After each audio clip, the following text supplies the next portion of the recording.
Shalom Aleichem. Shalom Aleichem. Shalom Aleichem. Topic for today is the Valley of Beraka. The Valley of Beraka. Beraka Loya. The text is from the second book of Chronicles, chapter 20, verse 26. తిరుగుతాంత రెండవ గ్రంథం 20 అధ్యాయము 26వ వచనం. 4వ దినమున వారు Beracah లోయలో కూడిరి. అక్కడ వారి యెహోవాకు కృతజ్ఞత చెల్లించిందన నేటి వరకును ఆ చోటికి బెరాకా లోయ అను పేరు. యెహోషాపా రాదు, ఆయన మీదకి శత్రు సైన్యము దండెత్తి వచ్చినది. దేవుని విచారించాడు. ఆయన నీవే దిక్కని ప్రార్థన చేశాడు. గాకును ఏర్పరిచినాడు. వారు పరిశుద్ధాలను ధరించుకుని సైన్యము ముందట నడుచు యెహోవా కృప నిరంతరం ఉండును. ఆయన్ని స్తుతించుకుని స్తోత్రం చేయుటకు వారు నియమించను. వారు పాటకును స్తుతించడం మొదలుపెట్టగా యెహోవా యూదా వారి మీద వచ్చిన అమ్మోన్యుల మీదను మోయాబు మీదను షేరు అనే నివాసం మీదను మాటుగానే పెట్టను గనక వారు హతులైరి. A miracle happened when they praised the Almighty God. దేవుని స్తుతించుటకు ఆయన గాలిని ఏర్పరిచినాడు.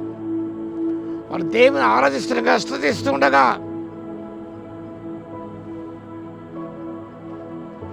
యెహోవా కృప నిరంతరముడునని, His mercy endures forever. అన్ని తప్పిపోయినా దేవుని కృప నిరంతరం నిలుచును, నిరంతరం నిలుచును. దేవుని యొక్క వాక్యములో కీర్తనకాడు ప్రస్తావించాడు 136వ కీర్తనలో. కాబట్టి దేవుని కృప నిరంతరం నిలుచునని సత్యాన్ని విశ్వసించి గ్రహించి అధైర్యపడకుండా ప్రభుని బట్టి ధైర్యం తెచ్చుకొని వారు సైన్యం ముందర గాయకులను ఏర్పరిచినారు, స్తుతించినారు, ఆరాధించినారు. దేవుడు మాటగానే పెట్టి శత్రు సైన్యాన్ని సంహరించాడు ఆయన. ఆ సమయంలో వారు 4వ దినమున బెరాకా లోయలో కూడి స్తుతించినారు. The second thing, they thank the almighty God. దేవునికి కృతజ్ఞతాస్తుతులు వారు చెల్లించారు. ఇక్కడ చూస్తే పెద్ద లోయ మనకు అనిపిస్తుంది. మన జీవితాల్లో కూడా బెరాకా లోయ అనుభవం మనలో ఉండాలి.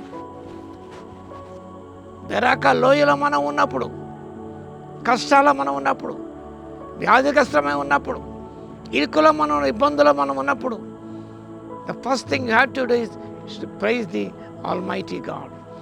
దేవుని మనం స్తుతించాలి, దేవుని ఆరాధించాలి. అపొస్తలుడు పౌలు చెరసాలలో ఉన్నప్పుడు దేవుని స్తుతించినారు, కీర్తనలు పాడారు, ప్రార్థన చేశారు. They praise the almighty God. ఆ బంధకాలు ఉన్నప్పుడు బాధపడలేదు, చింతించలేదు, కానీ దేవుని స్తుతించినారు. వారి సంఖ్యలు తెగిపోయాయి, మహాభూకంపం కలిగింది, చెరసాల పునాదులు అదిరిపోయి. ఆ స్థుతిలో ఆ గొప్ప శక్తి, గ్రేట్ పవర్ ఇన్ ప్రైజ్. స్థుతిలో ఆ గొప్ప శక్తి ఉన్నదని గ్రహించి స్తుతించే క్రైస్తవునిగా ఉండాలి, స్తుతించే విశ్వాసగా ఉండాలి. అన్ని స్థితిగతుల్లో కూడా దేవుని స్తుతించినప్పుడు మనం ఏమి చేయనక్కర్లేదు, యుద్ధం చేయలేదు, ఖడ్గం చేత పట్టుకోలేదు. స్తుతించే గాయకుని ఏర్పరిచినారు. వారు సంతోషించిన ప్రభుని స్తుతించినారు, కొనియాడినారు. దేవుడు గొప్ప విజయం ఇచ్చాడు. కాబట్టి వారు ఆ లోయలో కూడి అక్కడ వారి యెహోవాకు కృతజ్ఞతాస్తుతులు చెల్లించినారు. దేవునికి కృతజ్ఞతాస్తుతులు చెల్లించుట, దేవుని కృతజ్ఞత చెల్లించుట. ఆ గొప్ప విజయాన్ని పొందిన మీదట, ఆ కొల సమ్మును పొందుకున్న మీదట వారు they thank the almighty God. ఆ స్థలానికి బెరాకా అనే పేరు పెట్టారు. అనగా స్తుతి లేదా ఆశీర్వాదం అని మనం పుట్టినరోజు చూస్తున్నాం. కాబట్టి బెరాకా లోయ అనుభవం నీలో నాలో ఉన్నప్పుడు అనేక విజయాలు మనం పొందుకుంటాం. కానీ భయపడకూడదు. మనం స్థితిగతులను చూసి బెంబేరపడకూడదు, వెనక్కి మళ్ళీపోకూడదు. నేను అధిగమించలేను, ఇది నా వల్ల కాదనుకోకూడదు. దేవుని స్తుతించడం ఆ శక్తిని పొందుకున్నప్పుడు overcome each and every minute trouble in our life. వాటిని జయించి అధిగమించి ముందుకు సాగిపోగలం. కాబట్టి ప్రియులారా, బెరాకలో ఈ అనుభవాన్ని పొందుకోవడానికి పరిశుద్ధాత్మ దేవుడు శక్తి మనకు దయచును గాక. ఆమేన్. స్తుతికి పాత్ర మహోన్నతర మీకు వందనాలు స్తోత్రాలు తండ్రి. బెరాకలో ఈ అనుభవాన్ని మాకు దయచేయండి శ్రీయ.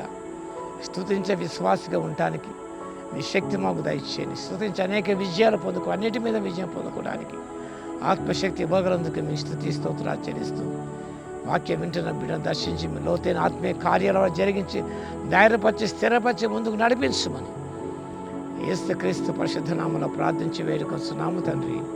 ఆమేన్. మన తండ్రి అయిన దేవుని యొక్క ప్రేమయు, మన ప్రభువును రక్షకుడైన యేసుక్రీస్తు యొక్క కృపయు, పరిశుద్ధాత్మని యొక్క అన్యోన్య సహవాసం మనందరికీ సదాకాలము తోడై ఉండును గాక. ఆమేన్.